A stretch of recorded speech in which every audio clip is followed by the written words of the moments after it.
Assalamualaikum warahmatullahi wabarakatuh. Untuk kali ini akan berisikan tentang jawaban dari uji kompetensi 1 mata kuliah keterampilan bahasa Indonesia dengan dosen pengampu Bapak Irfai. Saya Syarifatul Muna, NIM 202033135 PGSD 3C.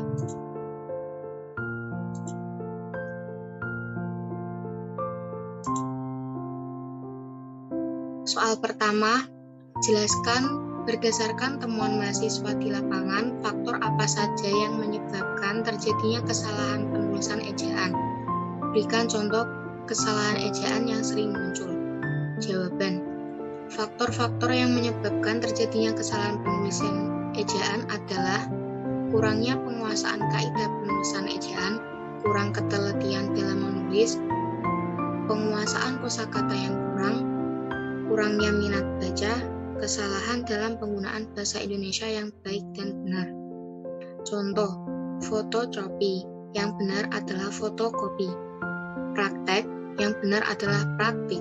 Telur, yang benar adalah telur. Antri, yang benar adalah antre. Objek, yang benar adalah objek. Soal kedua, bagaimana langkah membedakan kutipan langsung dan kutipan tidak langsung dalam proses pengutipan? Jelaskan dan berikan contohnya. Kutipan langsung selalu meletakkan tulisannya di awal kalimat. Kemudian inti gagasan atau ide pokok tulisan diapit dengan dua tanpa petik. Tanda petik tersebut diisi kutipan langsung. Sedangkan dalam kutipan tidak langsung, hal tersebut tidak perlu dilakukan. Yang kedua, kutipan langsung biasanya digunakan oleh penulis di awal kalimat dan disertakan tahun beserta halamannya. Sedangkan kutipan tidak langsung, nama penulis selalu diletakkan di akhir kalimat dan juga menyertakan nama penulis beserta tahun terbitnya sumber tersebut. Yang ketiga, kutipan langsung biasanya digunakan dalam menulis untuk menjelaskan sesuatu. Sedangkan dalam kutipan tidak langsung biasanya digunakan oleh penulis untuk memperkuat gagasan atau ide yang kita usulkan.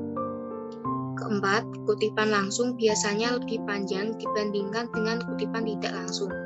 Alasannya karena kutipan langsung semua ide dan redaksinya secara utuh kita ambil, sedangkan pada kutipan tidak langsung kita hanya cukup mengambil ide tersebut. Contoh kutipan langsung dan kutipan tidak langsung. Kutipan langsung, menurut Sukawarsini Jelantik, tujuan dari diplomasi adalah untuk mencapai kepentingan nasional negara, sehingga diplomat akan saling tukar-menukar informasi secara terus-menerus dengan negara lain atau rakyat di negara lain. Kurung Jelantik 2012-14. Kutipan tidak langsung. Menurut Nicholas J. Joule, ada 5 komponen penting untuk pembuatan diplomasi publik. Salah satunya adalah diplomasi budaya atau upaya untuk membuat sumber daya budaya dan prestasi negara semakin dikenal di luar negeri. Keterangan angka 2 ini, Nicholas J. Joule, Public Diplomacy, Lesson from the Past. Soal ketiga, apa perbedaan dari biografi dan bibliografi? Jelaskan dan berikan contohnya. Biografi adalah riwayat hidup seseorang yang ditulis oleh orang lain.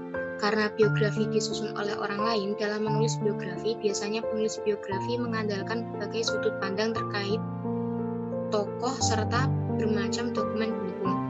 Dalam biografi dijelaskan secara lengkap tokoh yang ditulis dari lahir hingga meninggal, serta disebutkan juga jasa dan karya yang telah diciptakan oleh tokoh yang digambarkan dalam biografi. Bibliografi adalah daftar buku atau karangan yang merupakan sumber rujukan dari sebuah tulisan atau karangan atau daftar tentang suatu subjek ilmu.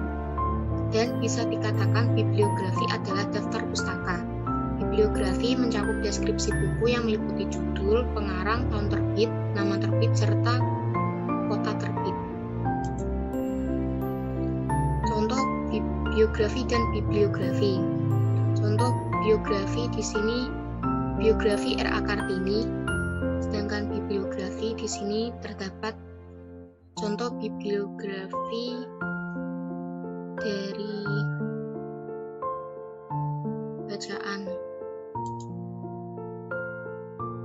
Soal keempat, apa perbedaan makna antara kata pukul dan jam? Jika dilihat dari penggunaan untuk menunjukkan kata pergantian waktu, jelaskan disertai dengan contoh kalimatnya. Penggunaan kata pukul adalah untuk menunjukkan saat atau waktu, di mana peristiwa akan terjadi. Contoh, jam belajar di sekolah akan dimulai pukul 7. Sedangkan kata jam menunjukkan masa atau jangka waktu yang sering juga kita sebut sebagai durasi. Contoh, setiap hari Minggu saya berolahraga selama 1 jam dengan bersepeda di taman. Soal kelima, bahasa berdasarkan hakikatnya merupakan sistem bunyi bermakna. Jelaskan pernyataan tersebut dan apa kaitannya antara sistem bunyi bermakna dengan penggunaan bahasa. Bahasa itu bermakna, kata atau morfem pada dasarnya telah memiliki makna. Namun jika disusun dalam kalimat tidak bermakna, maka kalimat tersebut bukanlah bahasa.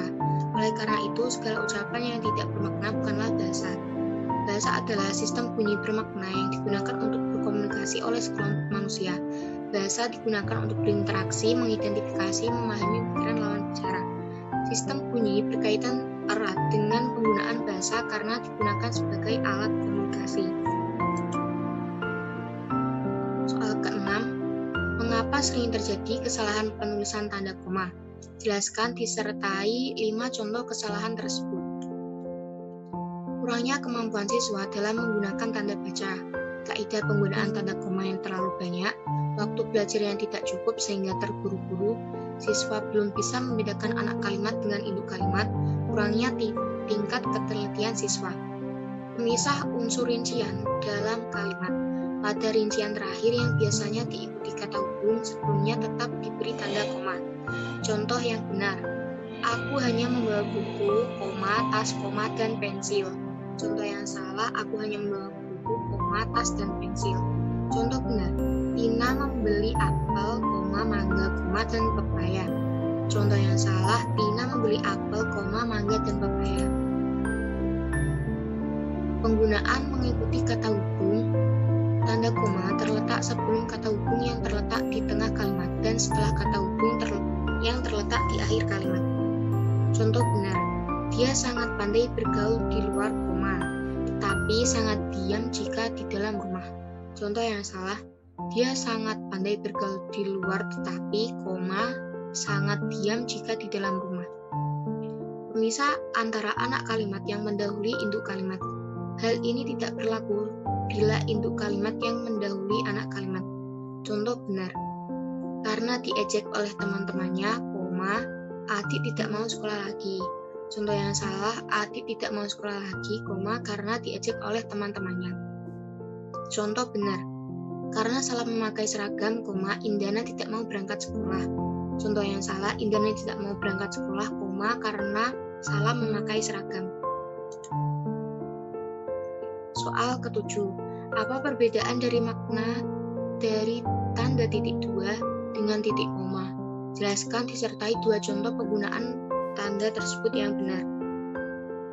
Titik 2. Tanda titik 2 dipakai pada akhir suatu pernyataan lengkap yang diikuti pemerincian atau penjelasan. Tanda titik 2 tidak dipakai jika perincian atau penjelasan merupakan pelengkap yang mengakhiri pernyataan.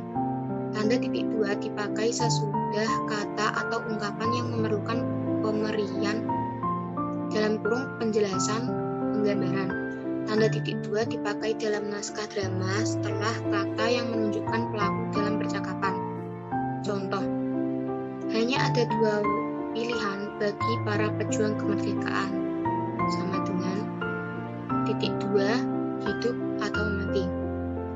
2. Ketua, titik 2, Ahmad Wijaya, Sekretaris, titik 2, Siti Aryani, Bendahara, titik 2, Aulia Arimbi. Titik koma. Tanda titik koma dapat dipakai sebagai pengganti kata hubung untuk memisahkan kalimat setara yang satu dari kalimat setara yang lain dalam kalimat majmuk. Tanda titik koma dipakai pada akhir perincian yang berupa klausa. Tanda titik koma dipakai untuk memisahkan bagian-bagian pemerincian dalam kalimat yang sudah menggunakan tanda koma. Contoh, Hari ini sudah malam. Titik koma. Anak-anak masih membaca buku. Ayah menyelesaikan pekerjaan. Titik koma. Ibu menulis makalah. Titik koma. Adik membaca cerita pendek. 2. Agenda rapat ini meliputi pemilihan ketua, sekretaris, dan bendahara. Titik koma. Penyusunan anggaran dasar, anggaran rumah tangga, dan program kerja. Titik koma. Dan pendataan anggota, dokumentasi, dan aset organisasi. Soal ke-8. Jelaskan mengapa sering terjadi kesalahan penulisan huruf miring. Berikan contoh kesalahan tersebut disertai dengan pembenarannya. Sering terjadi kesalahan dalam penulisan huruf miring karena kurangnya pemahaman, kesalahan penulisan, penggunaan tata bahasa yang kurang benar, menggunakan istilah asing yang sebenarnya sudah ada kata padanan dalam bentuk bahasa Indonesianya. Contoh kesalahan: analisis stilistika dalam kumpulan puisi buku latihan tidur karya Djoko Pinurbo. Pembenaran: analisis stilistika dalam kumpulan puisi buku latihan tidur dibentuk miring karya Djoko Pinurbo. 2. Peraturan di tempat ini sudah jelas dilarang merokok. Pembenaran: peraturan di tempat ini sudah jelas dilarang merokok. Ditulis miring. Saya menemukan informasi tersebut baru saja di Twitter. Pembenaran: saya menemukan informasi tersebut baru saja di Twitter. Tidak usah miring. Tidak usah ditulis miring. Penerbit dipublis bisa dikunjungi di situs web penerbitdipublis.com. Pembenaran: penerbit dipublis bisa dikunjungi di situs web penerbitdipublis.com. Ditulis miring. Soal yang terakhir, jelaskan bentuk kesalahan penulisan konsonan dan vokal pada karya tulis ilmiah. Berikan contoh kesalahan tersebut disertai dengan pembenarannya. Jawab: bentuk kesalahan penulisan huruf konsonan dan vokal dipengaruhi oleh kata baku dan tidak baku, pengurangan serta penambahan kata imbuhan, dan perbedaan konteks bahasan. Contoh kesalahan huruf vokal: analisa yang benar analisis, resiko yang benar risiko. Contoh kesalahan huruf konsonan: zaman yang benar adalah zaman, teknik yang benar adalah teknik. Cukup sekian jawaban dari saya. Wassalamualaikum warahmatullahi wabarakatuh.